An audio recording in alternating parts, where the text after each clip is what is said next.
हम लोग देख रहे हैं महाभारत के वन पर्व के चैप्टर नंबर 64।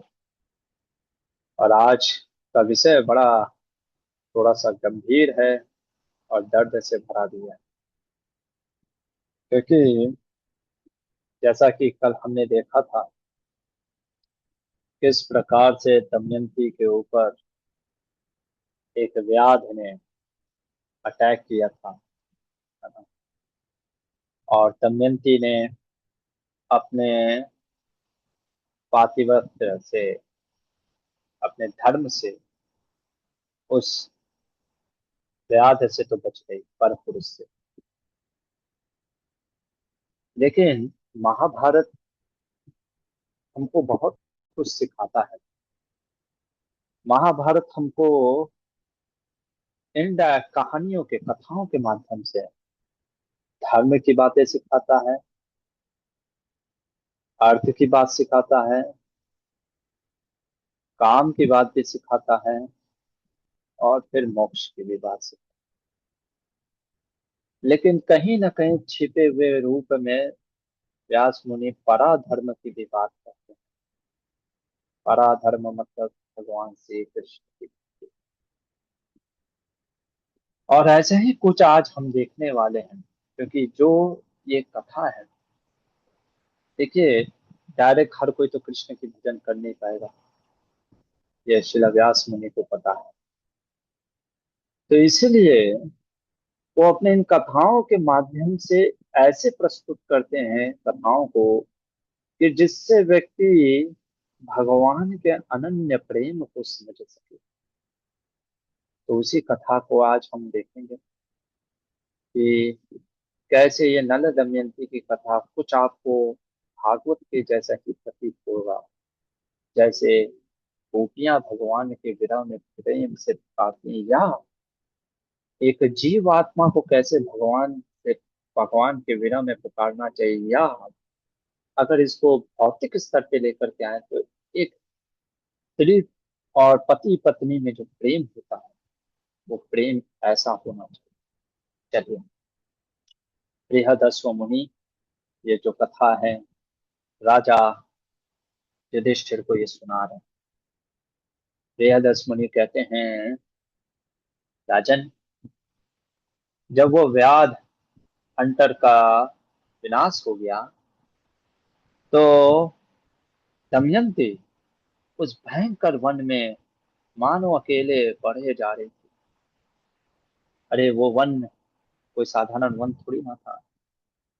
बाघ थे, चीते थे, अनेक प्रकार के जंगली पशु थे, है ना। पूरा वो तस्करों से भरा हुआ जंगल था। जंगल तो, फॉरेस्ट इज अनसर्टेन, है ना। जैसे लाइफ अनसर्टेन होता है, फॉरेस्ट भी अनसर्टेन है। कोई नहीं जानता क्या अगला क्षण में क्या हो जाए, है ना?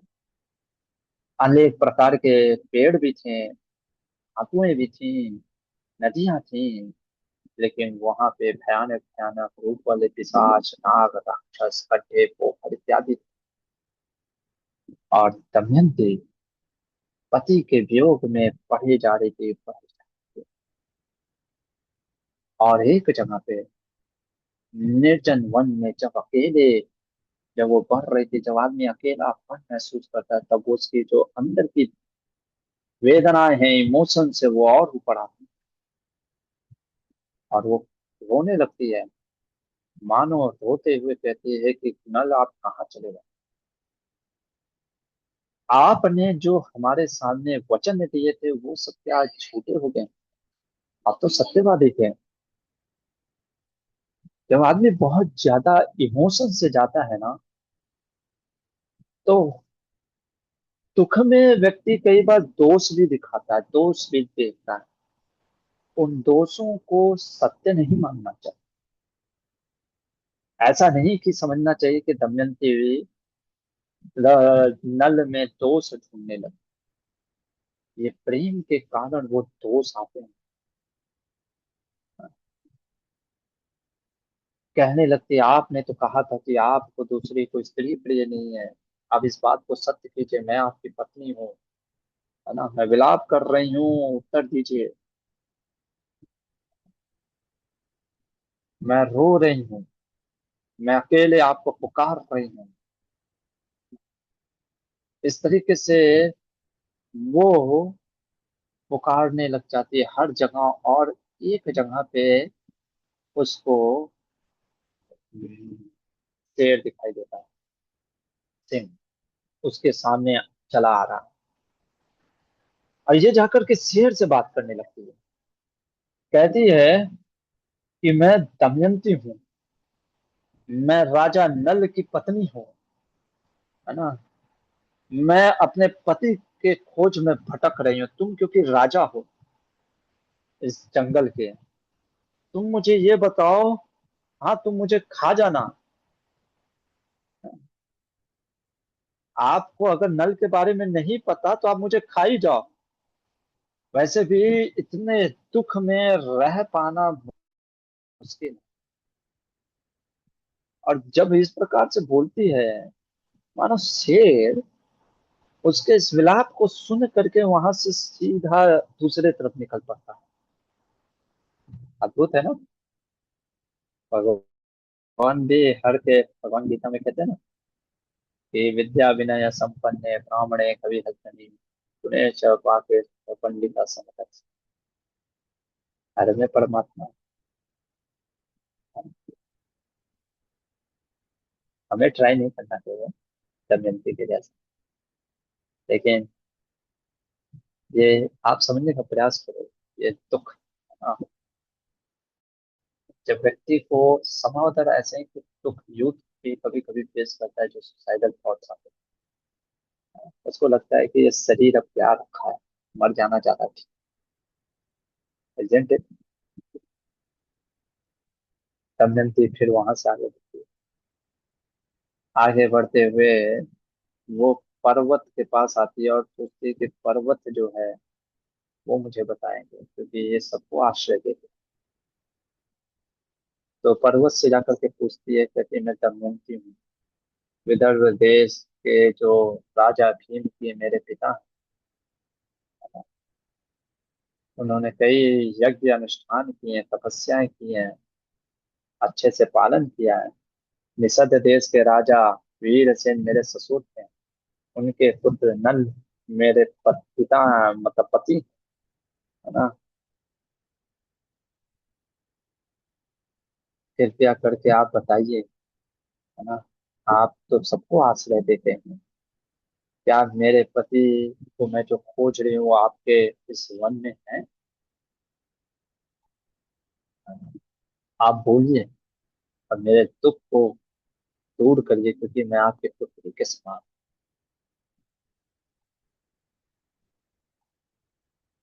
पर्वत भी कुछ आंसर नहीं दिया। कुछ इसी प्रकार से गोपियां भी भगवान के विरह में पाती हैं। कभी पेड़ से पूछती हैं, पत्तों से पूछती हैं, है ना? मृगों से मतलब हिरणों से पूछती हैं। लगातार 3 दिन 3 रात वो विरह में चले जा रही है दमयंती। महाभारत ये दिखा रहा है कि धर्म पे चलना इतना आसान नहीं होता है। आज रिश्ते कैसे हैं ना, बहुत नाजुक है। आज के हमारे जो रिश्ते हैं ना, कुछ थोड़ा सा इधर उधर होता है, हम भटक जाते हैं। चाहे गुरु शिष्य का संबंध हो, चाहे पति पत्नी का संबंध हो, चाहे भाई भाई का, चाहे माता पिता और संतान का संबंध, आज बहुत ही सुपरफिशियल हो गया। पर यहाँ पे हम देखते हैं, महाभारत दिखा रहा है दमयंती का संबंध कितना गहरा है अपने पति से। जब वो इस प्रकार से चलने लग गई, तो अचानक से मानो, देखो जब आपके जीवन में जब बहुत ज्यादा होपलेस आप हो जाते हो ना, उसी समय धर्म आपको कुछ होप दे जाता है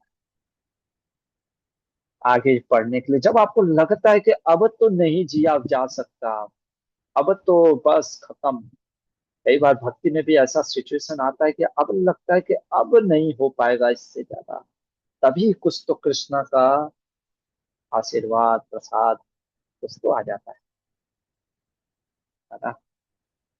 दमयंती के साथ भी कुछ ऐसा ही हुआ। दमयंती अचानक से देखती है, क्या देखती है कि कुछ तपस्वी लोग, है ना, मानो तपस्वियों को देखती है जिसमें वशिष्ठ मुनि, भृगु मुनि, अत्रि मुनि के समान, उन्हीं के जैसे दिखने वाले तपस्वी दिख रहे हैं।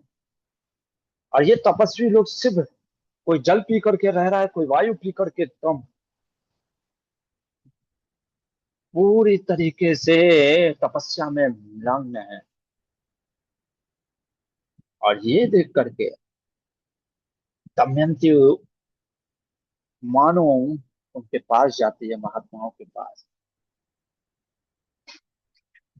तपस्वियों ने कहा, देवी स्वागत है, कौन हो आप, है ना, और इस प्रकार वन में कहाँ भटक रहे हैं, और क्या करना चाहती हो, शोक ना करो। क्या तुम कोई वन की देवी हो, या नदी की देवी हो, या हम क्या समझे आपको। दमयंती कहती है, ना तो मैं वन की देवी हूँ, ना नदी की देवी हूँ, मैं तो मनुष्य मानवी। और अपना परिचय देती है, देखो कितना सुंदर परिचय देगी। कहती है कि मैं विदर्भ देश की बेटी हूँ, राजा भीम की बेटी हूँ। और कहती है कि आप सब जान ले मेरे पिता के बारे में, है ना, पर मैं आपको एक और चीज बताती हूँ। मैं निषद देश के जो राजा नल मेरे पति हूँ। और देखो कितना सुंदर अपने पति का परिचय देती है। ये दिखता है कि उसका प्रेम कितना अद्भुत है अपने पति के प्रति। कहती है कि गोप्ता निषद वंशस्य महातेजा महाबला, सत्यावन धर्म वित प्राज्ञा, सत्य संधोरिमर्दना। जो महातेजस्वी, महाबली, सत्यवादी विद्वान, जो सत्य प्रतिज्ञ हैं, जो ब्राह्मण भक्त हैं, वो राजा नल मेरे पति हैं। अरे वो तो मानो देवराज इंद्र के समान तेजस्वी हैं। युद्ध में उन्होंने कितना विजय प्राप्त किया। अरे इतना ही नहीं, कहती है, रवि सोम सम प्रभा, सूर्य और चंद्रमा के समान तेजस्वी है। मैं उस राजा नल की पत्नी दमयंती। इतना सुंदर परिचय ना, अपना परिचय अपने पति के ऊपर आधारित होकर के दे रही है। ये प्रकृति का स्वभाव होता है। प्रकृति मैंने बताया ना, प्रकृति को हमेशा पुरुष के साथ रहना चाहिए। जैसे हस्बैंड पुरुष होता है, प्रकृति वुमेन होती है, वाइफ होती है। जैसे हमारा अगर कोई परिचय पूछे तो हमें अपने गुरुजनों का परिचय देना चाहिए, और कहना चाहिए मैं ऐसे महान गुरु का शिष्य, क्योंकि गुरु हमारे लिए पुरुष है और प्रकृति है। ये बोलने की शैली होती है धार्मिक लोगों की। वो अपना परिचय डायरेक्ट नहीं देते कि हाँ हम तो इतना महान है, ये है वो है, ऐसे करके। कल्चर था पहले के लोगों का, अलग ही एक कल्चर था, है ना। तब जब, और फिर कहती है, मैं इसलिए इस नदियों में जंगलों में घूम रही हूँ क्योंकि मैं अपने पति को ढूंढ रही हूँ। क्या आप लोगों के पास कभी नल आए थे क्या, है ना। क्योंकि अगर मैंने कुछ दिन में नल के विषय में नहीं जाना तो मैं शरीर का त्याग कर।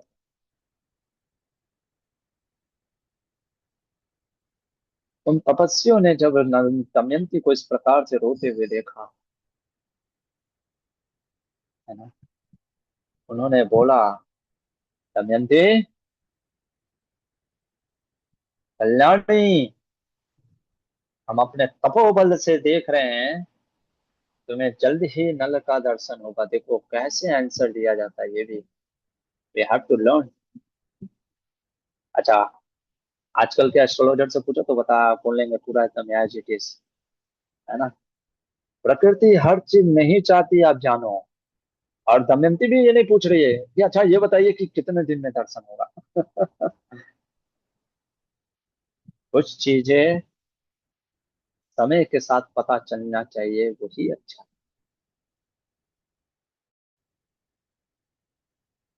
कहते हैं कि घबराओ नहीं, तुम्हें जल्द ही तुम्हारा पति के फिर से दर्शन, है ना, और तुम फिर से राजा नल की पत्नी कहलाओ। ये संसार में सुख दुख लगे रहते हैं। हाँ, हम दुख से विचलित होते हैं, दुख से प्रभावित होते हैं, इतनी धार्मिक स्त्री होकर के भी उसको दुख हो रहा है, ऐसा नहीं है कि नहीं हो रहा है। लेकिन वो अपने धर्म को नहीं छोड़ रही है ना। इसलिए तपस्वी लोग कहते हैं आप घबराओ नहीं, फिर से आपको मिले, धैर्य रखो। और ये बोल करके मानो अचानक से अदृश्य हो गया, है ना। एवं मुक्ता नलश्रेष्ठम महर्षि पार्थिवताम जमा तापसा संहिता सर्वे। सभी के सभी अदृश्य हो गए। ये देख करके दमयंती को तो बड़ा आश्चर्य लगा। मानो ऐसा प्रतीत हुआ कि जैसे उसने कोई स्वप्न देखा है। किम्नु स्वप्नो माया, मैंने कुछ सपने देखा है क्या, है ना? धर्म हमेशा रक्षा करता है, ये विश्वास होना चाहिए हमें। और जहाँ धर्म है वहीं कृष्ण है। क्या कहे, जहाँ कृष्ण है वहीं धर्म है ना। इसलिए देखिए कितना भी कष्ट है, व्यक्ति को प्रयास करना चाहिए जीवन में धर्म पे चलना। और नहीं चल पा रहे तो भगवान राधा गोविंद से प्रार्थना करना चाहिए। तो ये न्यूज सुन करके मानो एक साहस मिला, लेकिन उदास हो गई, है ना, क्योंकि अब वो फिर से अकेले हो गई। और आगे जा करके उसको अशोक वृक्ष मिलते हैं। अशोक वृक्ष देखा होगा आपने, तो अशोक वृक्ष से बोलते तुम्हारा नाम ही है अशोक, मेरे शोक को दूर करो, है ना, मुझे अपने नल के दर्शन करा दो। उन्होंने मेरे आधे साड़ी के आधे टुकड़े से अपने शरीर को ढंका हुआ, बस किसी प्रकार से इस प्रकार से मेरा दर्शन हो, है ना? इतने में जब इस प्रकार से वो शोक कर रहे थे, अब देखो अब क्या हुआ। जब इस प्रकार से शोक कर रही थी, तभी वो देखती है क्या, कि बहुत सारे व्यापारियों का दल था, उनके में हाथी थे, घोड़े थे, रथ थे, है ना, सब बड़े बड़े बिजनेसमैन। वो सभी के सभी एक झुंड पे झुंड जा रहे थे, मानो कोई नदी को पार करके किसी शहर की तरफ जा रहे थे। दमयंती सोचती है उनके साथ मैं वो भी हो लेती हूँ, वो भी हो लेती है। अब उसको देख करके कुछ लोगों ने कहा ये कौन, क्योंकि ये पूरा तरीके से अगर देखा जाए पीड़ित थी, दुर्बल थी, मलिन हो गई थी पूरा शरीर, आधे तो वस्त्र थे, बस केस पूरे धूल जमे हुए थे। तो कुछ लोग मानो ऐसे थे कि ये पागल है, कुछ ऐसे। तो किसी ने मान लो उनमें से कुछ एक सरदार जो थे उन्होंने पूछा भाई आप कौन हो, किसको खोज रही हो, हमने तो कभी आपको यहाँ पे देखा नहीं है, ना? तब कहती है कि मैं तो राजा नल की पत्नी हूँ, है ना, विदर्भ देश के राजा भी मेरे पिता हैं, मैं अपने पति नल को खोज रही हूँ, है ना। क्या आप लोग उनके बारे में कुछ जानते हैं, कहते नहीं, है ना। हम नल नाम के किसी भी मनुष्य को नहीं जानते और ना हमने देखा है। और पहली बार हम आपसे भी मिल रहे हैं। तो इसने पूछा कि आप लोग कहाँ जा रहे हैं। कहते हैं कि हम लोग चेदी देश के जो राजा हैं सुबाहु के यहाँ हम लोग वहां पे जा रहे हैं, है ना। इसलिए क्योंकि अपने व्यापार करने के लिए वहां से जा रहे हैं। तब ये कहती कि मैं भी आप लोग के साथ चल चलती, कहते ठीक है चल चल। प्रियदर्श मुनि कहते हैं जब दमयंती उनके साथ चलने लग गई, कुछ समय के बाद एक वन के वन पार करना था। तो ये सारे व्यापारी लोगों ने एक वन देखा जिसका नाम था पद्म सौगंधिक, है ना। बड़ा सुंदर सरोवर था। अनेक प्रकार के फल फूल सब उस सरोवर के आसपास, तालाब में बहुत सारे पक्षी भी थे। जल भी एकदम मीठा था, स्वाद से भरा पड़ा। अब सारे के सारे जो समुदाय के लोग थे सोचे यहीं पे ठहर जाते हैं, रात हो भी चुकी है, कल निकलेंगे इसके बाद यहाँ से। और सभी लोग अपना अपना टेंट जो भी था लगा करके वहीं पे अपने काम को दूर करने लगे। दमयंती भी एक जगह बैठ करके अपना चुपचाप सो गई। इधर आधी रात को क्या हुआ, जो जंगली हाथियों होते हैं ना, उनका झुंड आया, सरोवर में पानी पिया। अब हाथी तो हाथी है ना। शिला चैतन्य महाप्रभु कहते हैं वैष्णव अपराध भी हाथी मत अपराध है। मैड एलिफेंट के जैसा सब कुछ नष्ट कर देता है। हाथियों का झुंड जब वहां पे पागल सा हो गया, कुछ आपस में कुछ हुआ होगा, और उन्होंने सोते हुए व्यापारियों को मानो मारना स्टार्ट। मतलब हाथी तो कुछ देखता नहीं ना है, पागल जब हो जाता है तो वो किसी को भी कुचल करके मारना स्टार्ट। ऐसा हाहाकार मच गया पूछो मत, है ना। पूरा सब जगह हाहाकार मच गया, कोई इधर भाग रहा है, कोई उधर भाग रहा है, कोई करा अरे अरे सामान बचाओ। हाथी किसी को दांत से, किसी को सूंडों से, किसी को पैरों से कुचल रहे हैं। कोई ऊंटों को मार रहे हैं, कोई घोड़ों को मार रहे हैं, कोई अपना सामान लेकर के भाग रहा है।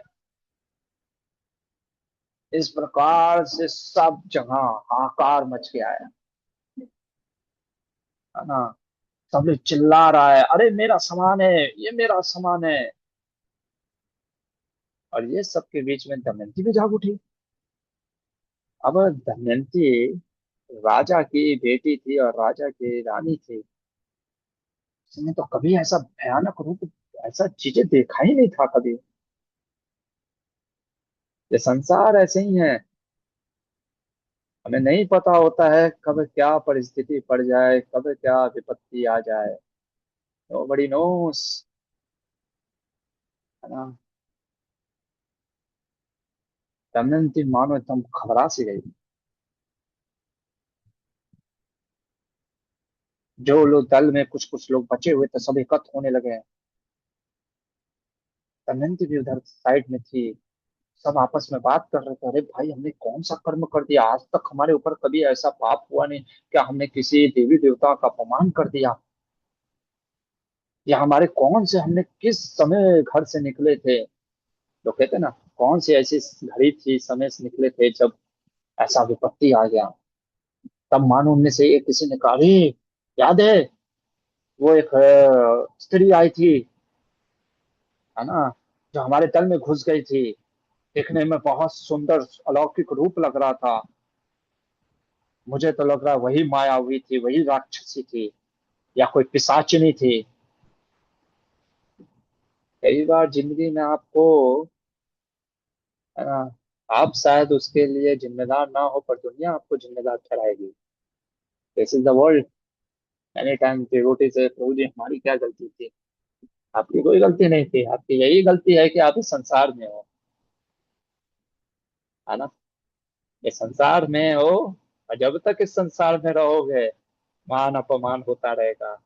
जरूरी नहीं कि आपकी गलती हो तो ही आपका अपमान होगा, आपकी गलती नहीं भी होगी तो भी आपका अपमान होगा। Welcome to the material world.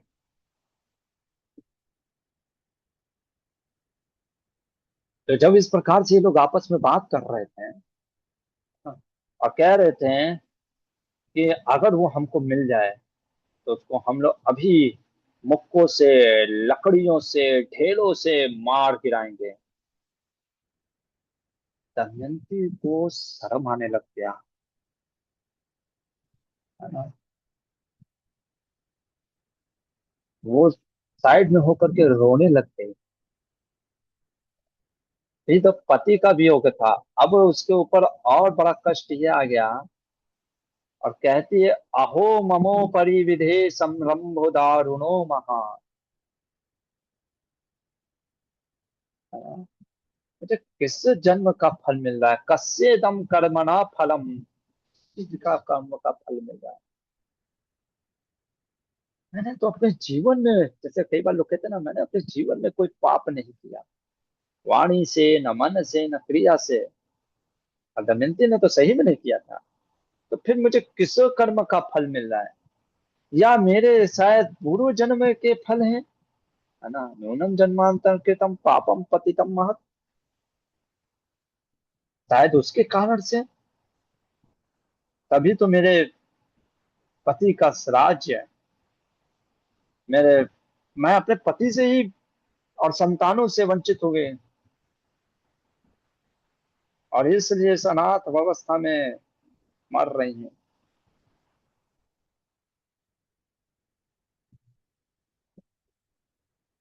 इतना विचार कर करके फिर जब सवेरा हुआ, देखती है कोई अपने भाई के लिए रो रहा है, कोई अपने पिता के लिए रो रहा है, कोई पुत्र के लिए रो रहा है।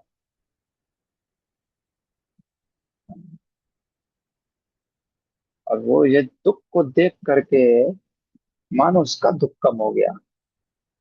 वो सोचती है कि आखिर मैंने ऐसा क्या पाप किया कि जो इनके ऊपर आज ये कष्ट आ गया।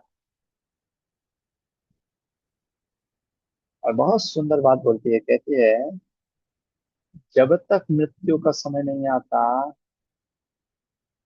कोई मरना भी चाहे तो मर नहीं सकता। और ये आज मैं देख भी ली। मैं चाहती थी कि वो झुंड के हाथी मुझे कुचल करके मार देते हैं, लेकिन मैं नहीं मरी। इस संसार में कोई भी सुख दुख आ रहा है ना, सब और सब इसके जो कंट्रोलर हैं वो विधाता हैं। अब फिर विचार करने लग गई, शायद मैंने स्वयंवर के वक्त जो देवपाल लोकपाल आए थे, जो देवता आए थे, मैंने उनको तिरस्कार करके नल को पति के रूप में चुना, इसलिए वो मुझे कष्ट दे रहे हैं क्या।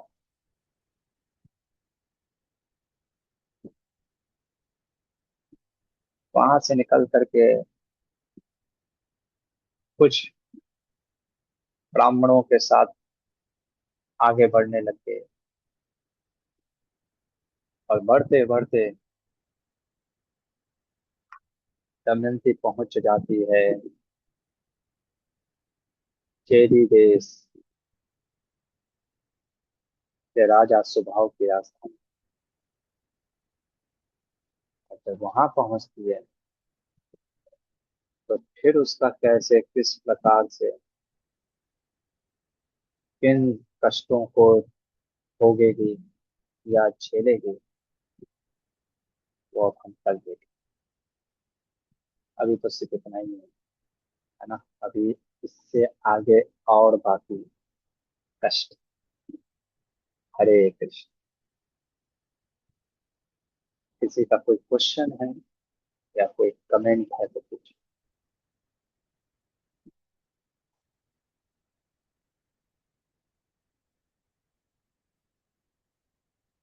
हाँ, आनंद प्रभु पूछिए। हरे कृष्णा गुरु जी, धन्यवाद। तो जी मैं ऐसे पूछ रहा था, जैसे कभी कभी होता है हम जैसे ग्रुप में हैं और हमने अगर आगे आकर कोई चीज ली कि ये चीज मैं, ये सेवा मैं करूंगा, और फिर हो सकता है वो सेवा अच्छे से नहीं होती है, उसमें कुछ गलती हो जाती है या उस सेवा की वजह से किसी दूसरों को भी कष्ट होता है। तो प्रभु जी उसे हमें किस प्रकार से लेना चाहिए, मतलब कि वो मेरे द्वारा इनको कष्ट लिखा था, ऐसा कुछ हमें सोचना चाहिए।